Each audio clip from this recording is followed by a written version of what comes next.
Graça e paz, meus irmãos, sejam bem-vindos. Essa semana nós lemos de Provérbios 20 até Eclesiastes 9.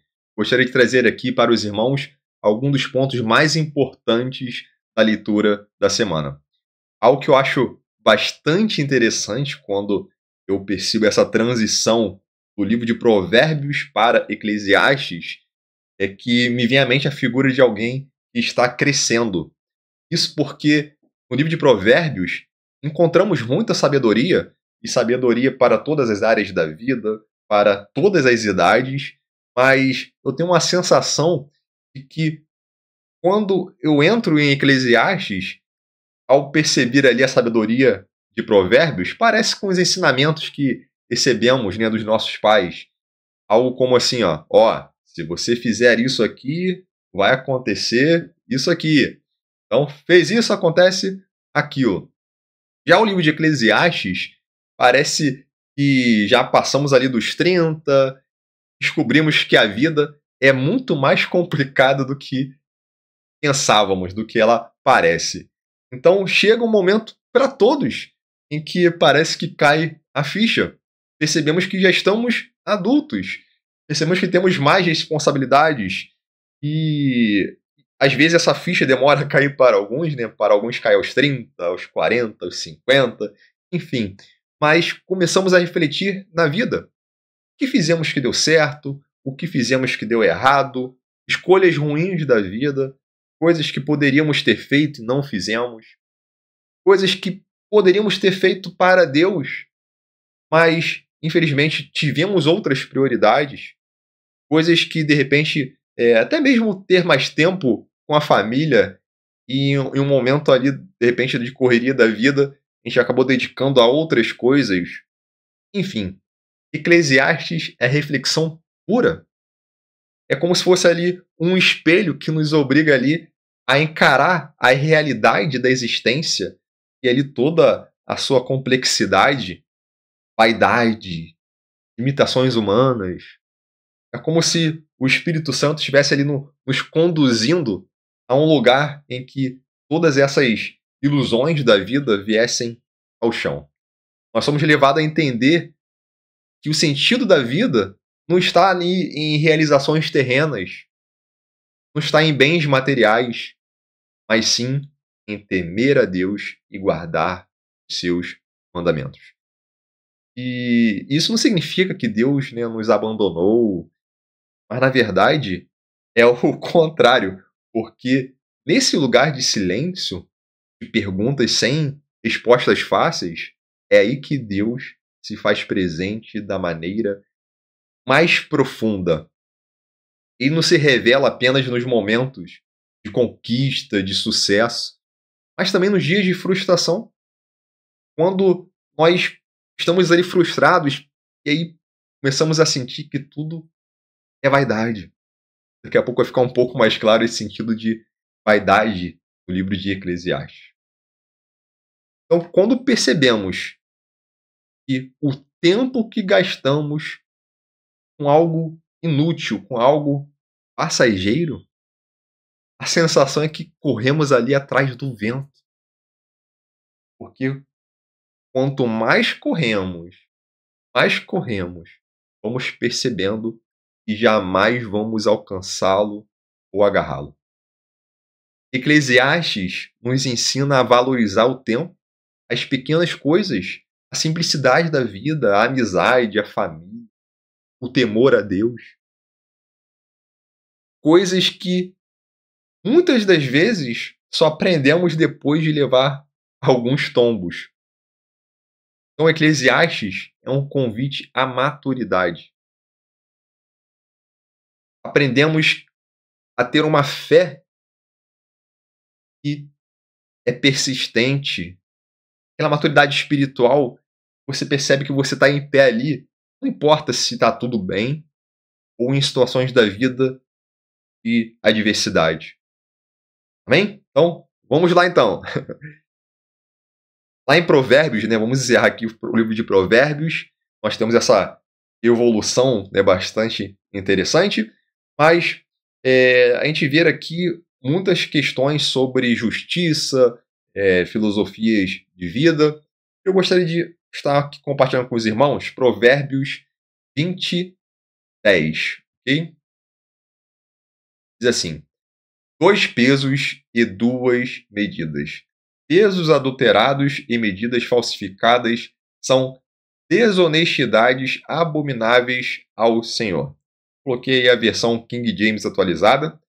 É uma tradução mais explicativa, mas creio que na maior parte das Bíblias, né, estará aí de forma clara 2 pesos e 2 medidas, né, mostrando ali uma questão de que há pesos diferentes para 2 espécies, medidas diferentes. Temos aqui diferentes traduções, mas nesse mesmo sentido. Ok? Pesos diferentes, medidas diferentes. Então, tiveram uma questão mais de uma pessoa querendo, né, aplicar um golpe, né, enganando a outra, né, com peso fraudulento. É mais uma questão ali de conduta, certo? E no hebraico, né, original, a gente tem aqui a palavra, bem aqui onde está abomináveis, nós temos toavat. Né? Então, em hebraico temos essa palavrinha toavat, que está bem aqui. Opa, está bem aqui, toavat. E essa palavra toavat, né, que seria abominação, nós encontramos nos mesmos textos em que o contexto está falando sobre idolatria. Então, a idolatria para Deus é toavat, é uma abominação. Então, a gente está vendo aqui a mesma palavra que vai dizer que a idolatria é uma abominação. Essa desonestidade também é uma abominação igual à idolatria. Olha só, pesos falsos no comércio é tão grave quanto adorar ídolos. Então, o engano, né, você está enganando alguém numa transação comercial, você está quebrando a confiança, que é o fundamento da sociedade. Então, de igual forma, isso é abominável ao Senhor, porque você estará destruindo a imagem de Deus. Isso fazendo, né, algo errado contra o próximo. Né? Então, temos que ter muito cuidado e a nossa conduta tem que ser sempre correta, né, diante ali das nossas ações diante de Deus. Bem? E aí temos, né, vou falar um pouquinho aqui, nós temos Provérbios 31, né, que a partir do verso 10, né, um texto bastante conhecido, né, falando sobre a mulher virtuosa. Né? Mulher virtuosa, quem a achará? Ela vale mais do que muitas joias preciosas. Certamente você já ouviu falar mais nessa versão aqui. Mulher virtuosa, quem a achará? O seu valor muito excede ao de rubis, né? É mais conhecido. E é importante já dizer aqui que esse é um poema, né? Um poema acróstico, onde nós temos aqui 22 versos correspondendo às 22 letras hebraicas. Então, o alfabeto hebraico, né? Nós temos ali as 22 letras, e aqui cada verso inicia com as letras em sequência, como se fosse A, B, C, D, E, mas no Aleph-Bet, né, que é o alfabeto hebraico. Assim como vimos, né, no livro de Salmos em alguns capítulos. Então aqui no verso 10, temos essa sequência de 22 letras. Então aqui começa com a primeira letra, aqui começa com a segunda letra, e assim vai. Aleph, Bet, Gimel, Dalet, Re, Vav, Zayin, aí vai até a última letra Tav. Ok? Então, nós temos esse poema acróstico. Ok? Já falamos já a respeito disso em vídeos anteriores, e agora estamos nos deparando com mais, né, algo aqui, uma particularidade do hebraico, que algumas bíblias, né, não transmitem esse entendimento. Algumas traduções colocaram até né, no título ali da perícope, falando ali, né, ao nome da letra. Né? Então nós temos algumas bíblias que fazem isso. Inclusive, já soube de pessoas que colocaram o nome do filho de Aleph, porque viram, né, o título Aleph, mas na verdade é o nome da primeira letra hebraica. Ok? Então, nós temos aqui em hebraico Eshet Chayil. Então, Eshet Chayil é justamente sobre a mulher de valor, a mulher virtuosa, essa mulher que ela tem força, né? Uma mulher de força, uma mulher guerreira. Então, no texto original, né, analisando as palavras aqui presentes no texto, nós temos aqui um vocabulário bem militar, né? Então, a gente vê que essa mulher de valor, ela considera aqui, né, um campo, né? E a gente tem algumas palavras aqui que remete à ideia de estratégia de guerra. Nós temos a palavra zaman, aqui no verso 16 em hebraico, né? E a gente vira aqui transmitindo a ideia de mulher prudente, que pensa antes de agir, que planeja as suas ações com sabedoria. Ela é forte, ela é sábia nos seus negócios, ela é generosa com os pobres, as suas palavras são cheias de sabedoria, cheias de bondade. Ela não é valorizada ali por sua beleza passageira, mas ela é valorizada pelo seu temor ao Senhor. Então, aqui no verso 30, veremos a respeito disso. Então, isso tudo nos lembra até Provérbios, né? O início de Provérbios, né? Provérbios lá 1:7, em que temos o retrato da sabedoria, né? Que ela é plenamente realizada na vida de uma pessoa, né? Então, essa mulher virtuosa é o ideal para qual todos nós, homens e mulheres, devemos ter ali uma aspiração do caráter, né? Um modelo ali para o nosso caráter. Inclusive, alguns teólogos vão até, né, dizer que essa mulher de valor, essa mulher virtuosa, ela representa mais do que um modelo de mulher ideal, né? Alguns teólogos entendem assim, olha, esse texto não é uma lista de qualidades, né, um checklist que toda mulher tem que ter. Mas, na verdade, esse texto fala sobre a personificação da sabedoria. Então, temos lá nos capítulos iniciais, né, de Provérbios, né, de Provérbios 1 até 9, ali falando sobre a senhora sabedoria, aquela que chama pelas ruas, que traz uma orientação aos mais simples, edifica a sua casa. É claro que o texto não diz isso, né, diretamente, e esse contexto de mulher virtuosa seria a senhora sabedoria, mas é uma interpretação teológica que é até interessante. Então, quem tem essa interpretação, ao ler esse texto da mulher virtuosa, entende que é a própria sabedoria em ação no dia a dia. Seja numa mulher, seja num homem, qualquer pessoa que vive ali em temor ao Senhor. Ok? E aí temos essa transição. Encerramos o livro de Provérbios, chegamos em Eclesiastes, e é como se alguém vai fechando as cortinas de um teatro e abrindo novamente.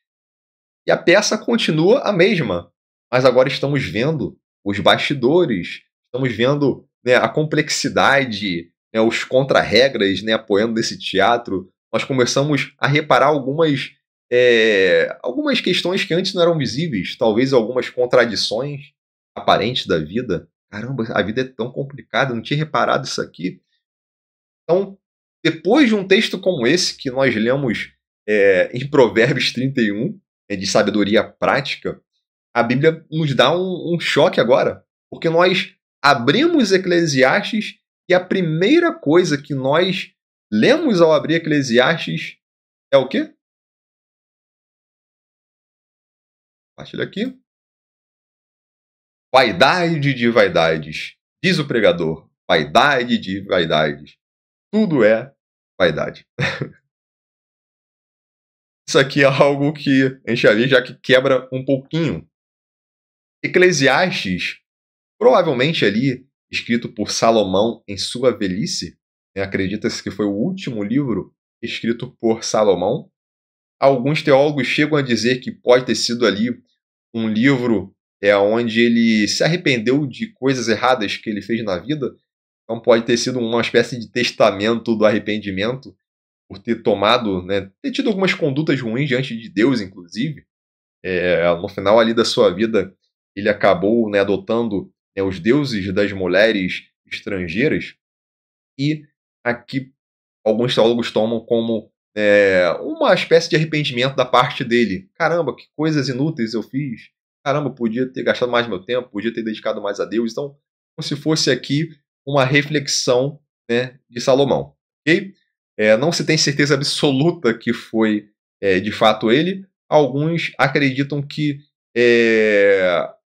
pessoas próximas ao rei Salomão, escutando, né, as suas palavras, escutando, né, palavras inclusive de arrependimento, e outras questões mais, meio que é uma escola salomônica, né, as pessoas escutando tudo aquilo que ele passou, suas palavras, reflexões da vida, e posteriormente isso foi escrito. Existe essa possível teoria. Mas nós nos deparamos, logo no início do livro, aqui no verso 1, veja, aqui em hebraico, diz Divrei Kohelet. Divrei é palavras, né? Então, nós temos aqui palavras, né, do pregador Ben David, filho de Davi, Melech Birushalayim, rei em Jerusalém. Então, Divrei Kohelet Ben David, Melech Birushalayim. Então, palavras do pregador, filho de Davi, rei em Jerusalém. Então, essa seria a tradução literal. E aqui, essa daqui ficou bem idêntica aqui ao literal hebraico. Então, nós temos aqui as palavras do pregador. Okay? Aqui no sentido de Kohelet, né, esse pregador é aquele que reúne as pessoas para transmitir a verdade, ainda que a verdade possa parecer desconfortável. Aquela palavra que vai você receber, de repente, de bom grado, né? Pô, é aquilo que eu quero ouvir. Não, é aquilo que você precisa ouvir, ainda que possa parecer, né, uma palavra um pouco mais dura. E a palavra-chave do livro de Eclesiastes é essa palavrinha hebraica aqui. Aqui nós temos Havel Havalem, e é justamente esse vaidade, né, das vaidades. Aqui diz ilusão. Essa tradução aqui, inclusive, é uma tradução muito boa, tá? Porque algumas pessoas, quando leem vaidade, acreditam que vaidade aqui é no sentido de vaidade é questão de mais de beleza, de orgulho, de você, né, se maquiar. Só que não tem nada a ver com isso, ok? Essa vaidade aqui transmite mais a ideia do vazio, da coisa vã, da coisa inútil, da coisa de futilidade. Então, é mais nesse sentido, ok? E é justamente a palavra-chave. Então, nós temos aqui, em hebraico, Hevel. Então, Hevel, que é traduzido como, né, vaidade, ela não é nesse sentido, conforme eu mencionei, de orgulho, no sentido moral, né? Mas é no sentido de vapor, né, neblina, algo que você não consegue segurar. Imagina só, você acorda de manhã cedo, quase de madrugada ali, você vai pra rua, você vê aquela neblina assim, ó, que você não consegue nem chegar ao final da rua. Mas você consegue agarrar a neblina? Você consegue? Não. E é isso que Kohelet, né, o pregador, está dizendo. Que muitas das coisas que nós consideramos como sólidas nas nossas vidas, elas são fúteis, elas são efêmeras, elas são ilusórias. Que grande ilusão! Eu me prendi tanto tempo a isso, me dediquei a isso. Caramba, isso tudo era futilidade. Não precisava me apegar de tal forma a isso aqui ou aquilo outro. Poxa, eu podia ter me dedicado mais a coisas que são eternas, ou ter dedicado mais tempo à minha família, ter dedicado mais tempo ao ministério. Então, é uma questão que leva à reflexão.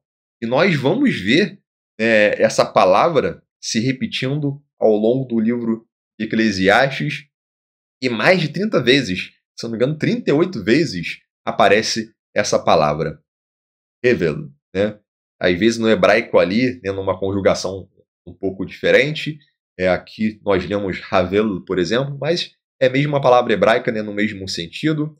coisas, né, fúteis da vida, coisas efêmeras, né, conforme eu mencionei lá no início, né, como correr atrás do vento. Okay? E avançando um pouco mais, deixa eu colocar aqui no capítulo 3.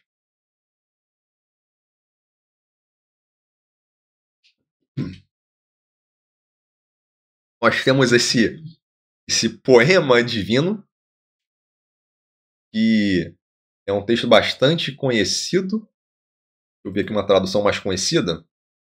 Acho que essa tradução aqui acho que é mais conhecida.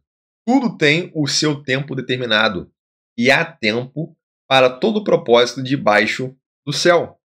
Então, quando Kohelet, quando o pregador escreve essas palavras, ele não está sendo aqui apenas poético, está sendo uma palavra bonita, mas há uma arquitetura divina nesse texto. Esse texto nos revela algo profundo sobre como Deus governa toda a nossa vida, toda a sociedade, como Ele governa a história. E uma coisa bastante interessante nesse texto é que nós temos aqui 14 pares. Esses 14 pares são 14 pares de opostos. Então a gente vê há tempo de nascer, tempo de morrer. Opostos. Nascer é o início, morrer é o fim, né, dessa vida passageira. Sabemos que há, né, a eternidade. Então nós temos plantar, temos arrancar. Então nós temos aqui palavras opostas: matar, curar, tempo de derrubar, tempo de edificar. Então nós temos aqui, né, 14 pares de opostos. O número 14, né, em hebraico, muitos teólogos tentam, né, associar, né, com o simbolismo dos números nas escrituras. A gente vê, por exemplo, o número 7, que tem a ver com a perfeição divina, né, a totalidade completa. E o número 2, por sua vez, já é entendido como um número de confirmação, de testemunho, né, como se fala muito de duas testemunhas. E quando a gente vê 7 vezes 2, que dá 14, muitos levam aqui como o seguinte: a experiência humana, ela não escapa do governo de Deus. Então, tudo vai ser perfeito e vai ser confirmado. Tudo tem um tempo. Tudo será de acordo com o propósito de Deus.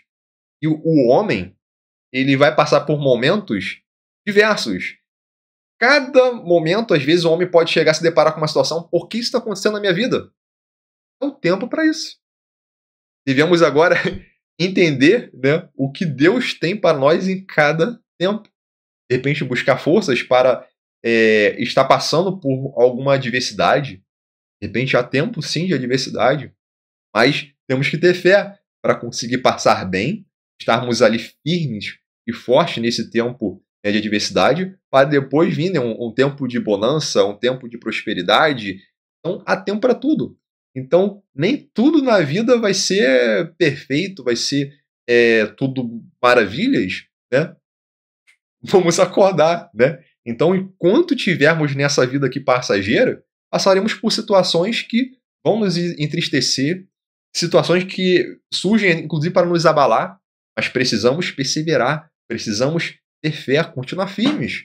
Não podemos deixar que nada venha nos abalar, nada que venha, né, nos estremecer de forma que temos a perder o foco, ok? Então, vamos ver lá, tempo de nascer, tempo de morrer. Então a gente vê abrindo o ciclo da vida, né, e fechando o ciclo. Tempo de plantar, tempo de arrancar. Então a gente vê os ciclos, né, da natureza, da economia, né? E a gente sabe que há ciclos na economia. Então a vida, né, parece aquela roda gigante, né? Tem hora que a gente está lá em cima, tem hora que a gente está lá embaixo. Tem hora que a gente está lá em cima, tem hora que está lá embaixo. Inclusive, é assim, inclusive, com a economia global, com a economia da nação, em altos e baixos. Estamos passando por um momento, agora em 2025, um dos piores na economia do Brasil, né? E a situação, pelo que a gente enxerga, né, uma visão geral, só tende a piorar, né? Então, parece que não é um tempo propício, né, para o Brasil em termos financeiros, onde temos que ter ali, inclusive, muita sabedoria e cautela para empenhar, né, o nosso dinheiro. Então, é claro que não devemos nem nos apegar a ele, mas ter sabedoria. Ó, o tempo aqui é um tempo ruim, então preciso ter uma certa cautela com isso. Bem, então sabemos que nos aspectos mais difíceis da existência existe ali o tempo divino, né? O kairos. Então, a palavra aqui em hebraico, ela não traz aqui a ideia de tempo cronológico, né? A sequência, ó, amanhã vai estar bom, dia tal vai acontecer de piorar, dia tal vai ter guerra. Não é nesse sentido, mas que existem estações que vão acontecer coisas determinadas, inclusive por Deus, ou que ele vai permitir que aconteça. Não significa que é aquela vontade que Deus vai fazer, ó, vai acontecer isso porque eu quero que aconteça isso. Não, mas tem coisas da vida que ele permite. De repente, reis têm decisões que são até ruins, são péssimas, mas ainda que Deus não aprove a conduta deles, Deus permite que aconteça. Então tem coisas que, quando estamos vivendo aqui, Deus vai permitindo, entendeu? Vai permitindo. Então, o cenário mesmo atual do país, coisas têm acontecido por decisões ruins dos nossos governantes e ministros, juízes, de tanta injustiça, mas o próprio livro de Eclesiastes, vamos ver isso, né, em Provérbios, em toda a escritura a gente vê exemplos como esse, mas isso são decisões humanas que Deus acaba por deixar acontecer. Então, é importante que a gente entenda que há tempo para tudo isso. E muito disso que acontece é também, sim, por decisões do homem. Deus vai deixando que aconteça. Ok? A palavra hebraica usada aqui, inclusive, a gente encontra lá em Gênesis, quando José diz para o copeiro: ó, lembra de mim, hein? Quando, né, te for bem, lembra de mim.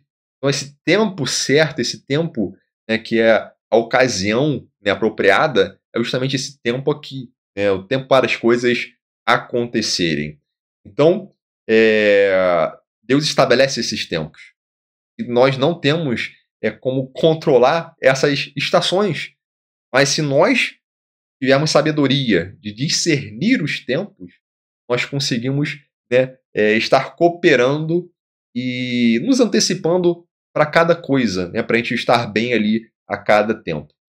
Então, às vezes nós podemos nos frustrar porque estamos querendo colher no tempo de plantar, ou estamos tentando plantar quando é tempo de colher.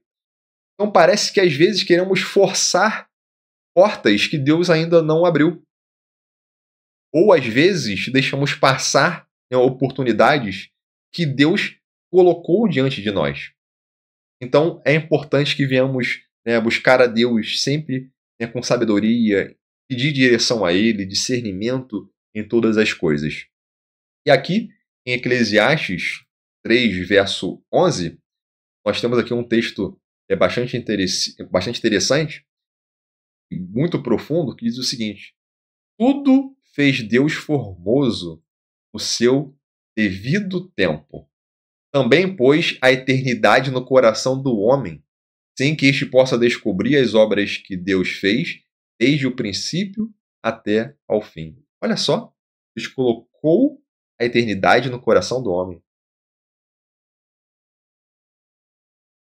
Nós não devemos desprezar o tempo presente, mas nós não somos materialistas que só enxergam o aqui, só enxergam o agora. Nós precisamos buscar ser aquelas pessoas que reconhecem que há um tempo para todas as coisas. E nós sabemos que tudo aponta para o tempo final, quando Cristo vai vir estabelecer o seu reino eterno, um reino pleno. E até lá nós temos que cooperar com os ritmos divinos. Então, Deus é como se o mundo fosse uma dança, só que ela muda o ritmo. Tem hora que vai ser uma uma valsa, tem hora que vai ser uma dança mais acelerada, né? Vai ser um tango, né? Então, brincadeiras à parte aqui, mas é como se, às vezes, Deus aumentasse o ritmo dessa dança, às vezes reduzisse.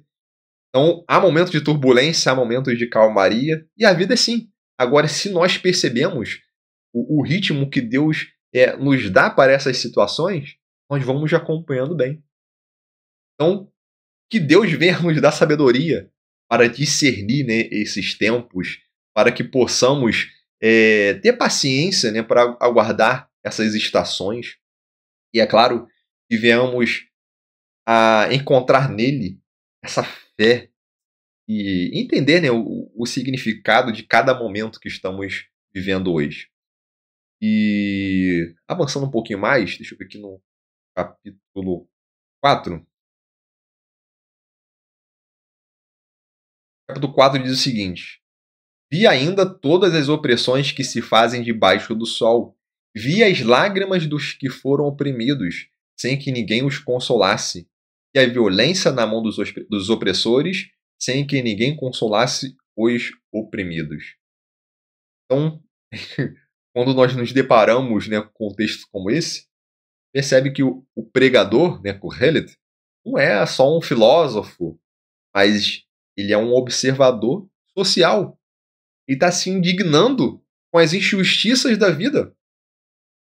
Quando ele percebe que existe opressão, ele não dá aqui uma resposta também superficial, mas ele percebe, olha, há algo quebrado neste mundo.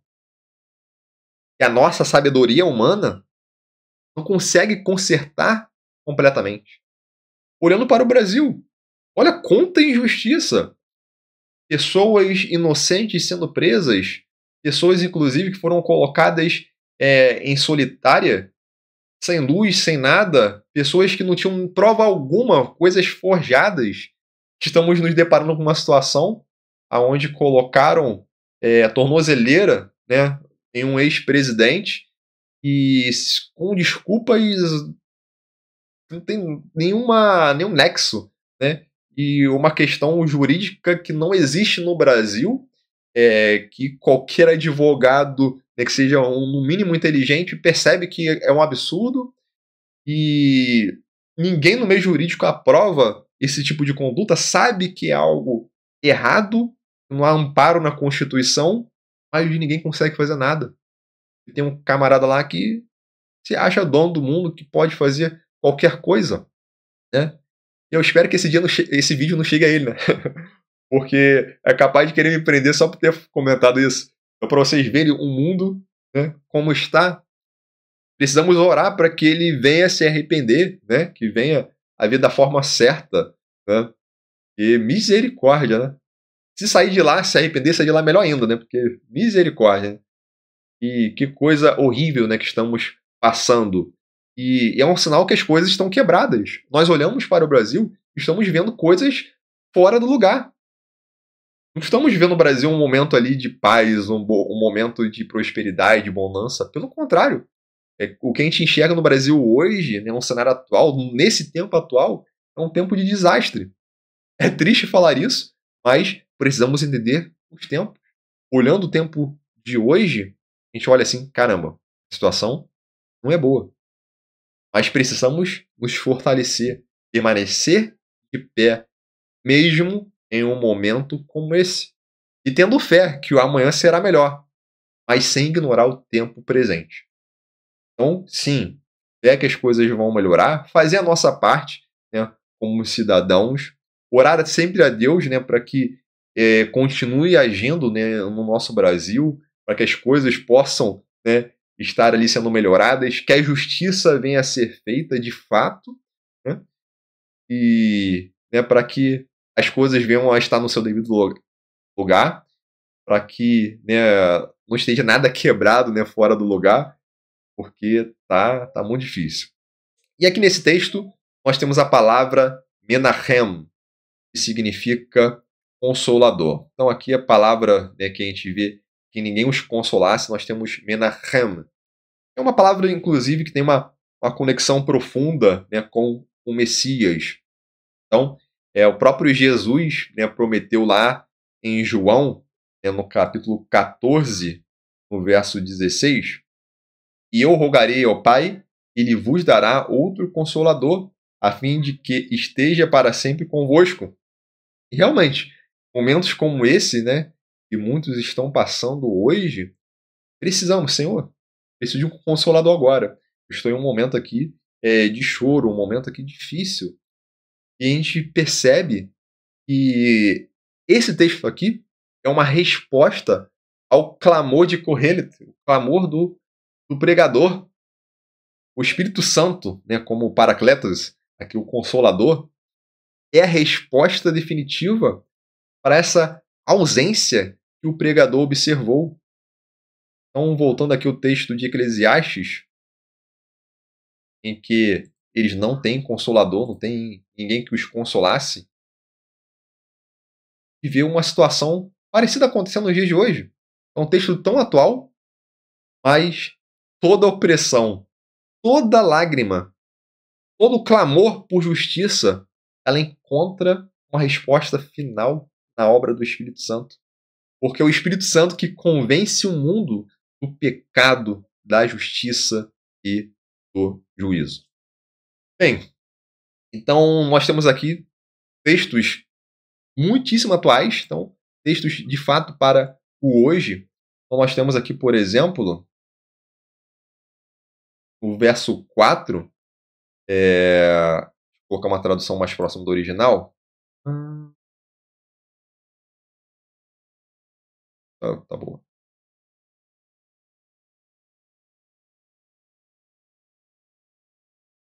Essa aqui mesmo. Verso 4 diz: Também vi que todo trabalho e todo êxito procedem da inveja entre as pessoas. Isso também é ilusão, perseguir o vento. Então, em muitos meios, uma pessoa para conseguir crescer, ter o sucesso da profissão, às vezes acontece precisar derrubar outro, né, invejar. Então, te vê que é uma ilusão danada. A pessoa chega, olha só o que eu conquistei.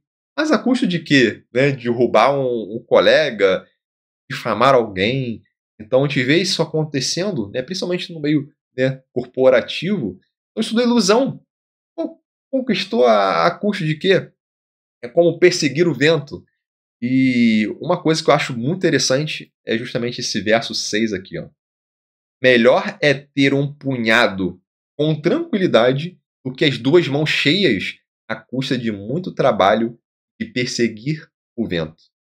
Então, nós temos aqui em hebraico essa palavrinha aqui, ó, nahat, a palavrinha nahat, que significa tranquilidade, e ela é lindíssima, porque não é aquela tranquilidade da preguiça. Tô aqui à toa, né? Não vou fazer nada. Não, não é no sentido de conformismo, mas é no sentido de descanso interior. Paz de espírito é você estar em harmonia com os ritmos de Deus. Bem, vou me acalmar, vou tranquilizar, vou entender o tempo de Deus para mim, para a nação, para tudo. É o oposto da ansiedade. Né? Aqui a gente vê muito sobre o trabalho excessivo, né? Que trabalho compulsivo. E a gente viu, inclusive, sobre isso lá em Provérbios 17, a mesma ideia. E quando a gente lê aqui sobre um punhado, aqui traz a ideia de suficiência. Isso já é o suficiente. Não é aquela abundância excessiva, mas é aquilo que vai te trazer o suficiente para você viver de forma digna, sem aquela compulsão de acumular. Não, eu quero ter muito, muito, muito, muito, muito, muito. Talvez isso aqui seja um pouco mais claro naquele, né, provérbio secular, né, que muitos falam, né, no dia a dia, a diferença entre você trabalhar para viver e viver para trabalhar. Há uma diferença enorme. Então, quando você tem aquele punhado com tranquilidade, você sabe que realmente você está trabalhando para viver. Não, consegui aqui já o suficiente, agora eu vou viver. Agora, quem vive para trabalhar, aí já é complicado, né? Aí a tranquilidade, né, vai embora. Então, nós temos aqui o retrato de duas mãos cheias, que é um retrato poderoso, é alguém que tem muito, é muito próspero, mas tem uma vida muito corrida devido a isso. E não consegue largar nada. Ela precisa estar sempre carregada de tarefas, de projetos, responsabilidades. E o pregador aqui diz que todo esse esforço resulta em nada substancial. É como perseguir o vento. Como perseguir o vento. E eu confesso que eu mesmo tenho refletido, né, muito sobre isso, né, de um tempo para cá, porque eu considero a minha vida bastante corrida, né, muito trabalho, muitas responsabilidades. Eu tenho, né, tentado desacelerar um pouquinho, né? Então tem momentos que eu chego, não, vou dar uma parada agora, vou dar um tempo para Deus, um tempo, né, para a família. Então, são desafios, né? Porque às vezes a gente se depara com novidades da vida, com coisas novas, situações que exigem uma dedicação a mais, né? Responsabilidades que vão surgindo. E é desafio, né, de cada um de nós de administrar bem o tempo, né, ter sabedoria nas decisões, saber rever as prioridades. E o mais importante é ter a paz de espírito. Né? Então, quando eu percebo que o meu tempo está tão agitado que eu estou perdendo a minha paz, eu tento dar uma desacelerada. Opa, vou dar uma paradinha. Hoje eu vou tentar dar uma desacelerada. Né? Eu não vou fazer isso, não vou fazer aquilo. Vou parar um pouco, dedicar mais, né, a um estudo, ou parar um pouco, né, com a família, dar uma saidinha, ver um pouco de TV. Então é importante esse momento onde a gente dá uma desacelerada um pouco e, né, a gente começa a rever um pouco as prioridades. Poxa, para que eu, né, surtar trabalhando, de repente ter uma condição melhor, mas, né, deixar a família de lado, deixar, né, as coisas de Deus de lado. Então é importante a gente sempre ter essa reflexão. Então, quando o pregador diz tudo é vaidade, ele não está sendo aqui pessimista. Então, voltando aqui, ó, tem traduções que diz, né, vaidade, né, tudo é vaidade. Essa aqui, né, tudo é ilusão, que é uma boa tradução também.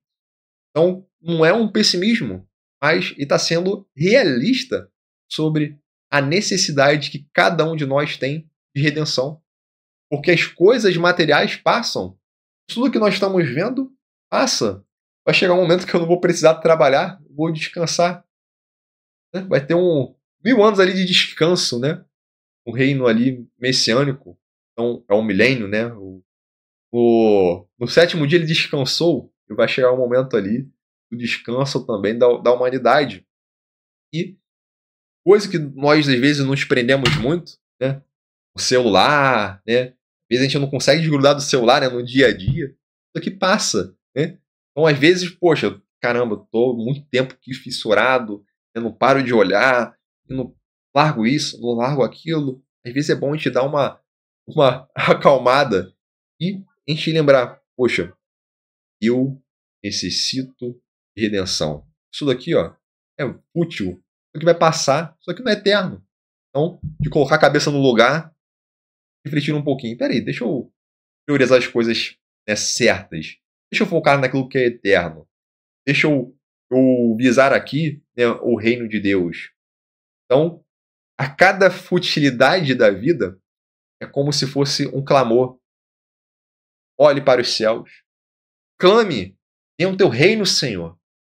Então, que a cada frustração da vida, que a cada injustiça que nós venhamos a perceber no Brasil, no mundo, né, questões que acontecem no nosso bairro, por onde nós formos, e venhamos a falar: Senhor, venha até nós, vem Jesus, estou clamando a Ti, porque tudo que estou vendo acontecer, né, são coisas horríveis, coisas fúteis, né, um odiando o outro, a falta de amor. Então, a gente vê o ódio crescendo. Então, isso tudo, inclusive o Senhor já nos alertou que isso tudo aconteceria, né? Então, essa jornada entre o livro de Provérbios e Eclesiastes, ela nos prepara para viver como cristãos maduros, certo? Então, aqui nós temos aquela palavra que eu falei, né, vaidades, e a tradução, ela é bem próxima ali do vapor, né? A palavra revel é justamente vapor, né? Algo que se passa ali. Como é que eu pego um vapor? Né? As coisas que são vãs, utilidade, coisas efêmeras. Então, tudo isso são vapores. Isso aqui é um vapor. Né? Um carro é um vapor. Um instrumento musical é um vapor. Um computador é um vapor. São coisas que passam. Né? Não temos por que nos apegar a essas coisas que são efêmeras. Nosso foco precisa ser prioridade, né? Primeiro em nossas vidas, o reino dos céus. Aí, focando sempre em dar foco também à nossa família, né? Que é um projeto de Deus aqui na Terra. E as coisas secundárias da vida, coisas, né, que são passageiras, coisas materiais, que são boas também, né? Ah, eu quero comprar uma casa nova, eu quero uma casa de praia, eu quero um sítio, eu quero um carro novo, eu quero viajar. Amém, você pode fazer isso tudo, meu irmão. Não estou pregando aqui contra essas coisas, mas são coisas que passam, coisas passageiras. Nada disso nós vamos levar para a eternidade. Então, eu espero que os irmãos não confundam aqui as minhas palavras, mas eu estou simplesmente fazendo uma comparação. E há coisas que vão passar. Hoje, de repente, você pode não enxergar isso. Talvez daqui a alguns anos, olhando para trás, em um momento de reflexão, assim como o Kohelet, como o pregador, você perceba: caramba, minhas decisões lá atrás, caramba, eu foquei muito nisso. Caramba, que futilidade. Caramba, eu não precisava prender meu tempo tanto daquele jeito, naquilo outro. Caramba, eu priorizei isso aqui, eu podia ter dado mais tempo ao reino, à minha família. Mas são coisas que acontecem, né? Conforme eu mencionei no início, chega um momento de reflexão para todos. Então, que nós venhamos a ter essa sabedoria prática em nosso dia a dia, de saber que o reino espiritual, né, o mundo espiritual, ele é real, ele converge com o mundo material. Mas tem coisas que nós passamos em nossa vida, coisa que no mundo material, não faz sentido nós nos prendermos a elas. Então, o que é sólido, né, tem coisas que nós achamos que é sólido. Não, o celular, ele é uma coisa sólida. Ilusão. Isso aqui é passageiro. O mundo espiritual, ele é mais real do que o material, ele surgiu primeiro. Então isso aqui, vai chegar um momento que vai deixar de existir, vai deixar de ser útil. Hoje para mim é útil porque eu vou pegar e ligar para alguém, mas até mesmo a ligação é uma futilidade, porque vai chegar um momento onde tudo isso vai passar. Né? Por exemplo, que eu tenho um grupo no trabalho, ele monitora se está todos os serviços ok. Inclusive hoje chegou uma mensagem aqui, estamos 9 dias sem incidente, né, sem problemas. Este é um novo recorde. Tive um momento de trabalho onde todo dia dava um problema, todo dia dava um problema, e às vezes tem que parar e ficar olhando. Caramba, hoje eu acordei de manhã, olhei isso aqui, eu falei, um novo recorde, 9 dias sem problemas, pô, que legal. Mas isso tudo passa, né? Então tudo isso são coisas passageiras da vida. Nós precisamos ter como sólido a nossa vida com Cristo. Algo que vai nos levar à eternidade. E precisamos ter humildade, né, para reconhecer que nem sempre entendemos o tempo de Deus. Nem sempre encontramos uma resposta para tudo. Mas devemos continuar buscando a resposta para cada coisa. E que venhamos a viver, né, como pessoas que sabem que este mundo é revelo, é ilusão, é tudo passageiro, é tudo temporário, é frágil. A gente vê muita futilidade. Mas a nossa esperança não é um vapor. A nossa esperança em Cristo, Cristo é o mesmo ontem, hoje e será eternamente. E que a nossa esperança nele continue sempre a mesma. E precisamos pedir que o Espírito Santo venha colocar em nós essa sabedoria. Precisamos aprender a viver com propósito. Então, no meio de um aparente caos, precisamos manter essa fome, essa sede por justiça, essa fome e sede pelo que é eterno. Então, mesmo em um mundo marcado, né, por vaidades, né, por futilidades, e nós venhamos a viver, né, com alegria, a viver sempre sabendo que há algo que não passa, há algo que é eterno. Jesus, a nossa rocha, ela é uma esperança que não vai ser desfeita por nada. Focar em Cristo, o nosso Redentor, o nosso Salvador. Estaremos com Ele por toda a eternidade. Amém? Deus te abençoe grandemente e até a próxima semana com mais um estudo bíblico.